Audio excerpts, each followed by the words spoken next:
Huy! Ikaw! Ikaw na nga! May sasabihin lang ako. Yo, magandang araw. Panibago na naman tayong episode. Pero bago yan, shoutout nga pala kay Rimuel Capinya. Kamitrip ko yan. Si paring Bon Magbalot, dati kong kasamahan din. Si paring Lilibet Malabanan. Si paring Boy, yung pinakapoging mananahi ng Lokban. Tsaka pala si paring Ryan Emata. Ayan. Ingat ka dyan pare sa malayo. Magandang araw sa inyo. Ang topic natin ay tungkol sa blessing or pagpapala. Ano ba para sa iyo ang pagpapala or blessing? Pag sinabi kasing blessing, hindi lang siya tungkol sa pera or material na bagay. Napakadami. Pwedeng buhay, family mo, malusog na pangangatawan, peace of mind, yung araw-araw na gumigising ka, blessing yan.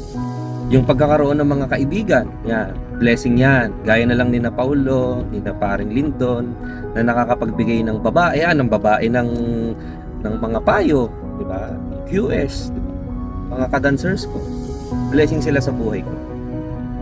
So, yun, maraming uri ng blessing. Nakaranas ka na ba ng problema na parang feeling mo pasan mo na yung buong mundo?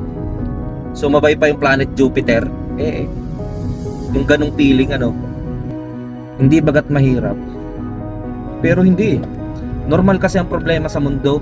Normal ang problema sa buhay ng tao. Baga, kailangan natin tanggapin at harapin. Pero still, yun ka pa rin, di ba? Papatuloy sa buhay. Kasi nga, dumaan lang siya sa buhay. Yung mga pagsubok na yon ay blessing din sa'yo. Kasi natuto ka. Mas tumibay ka. Yung naging better person, di ba? Siya nga pala, sa paggawa ko ng mga gantong content, natututo din ako. So blessing din to sa akin. Ano bang point nitong video ito? Marami tayong dapat ipagpasalamat sa blessings na natatanggap natin.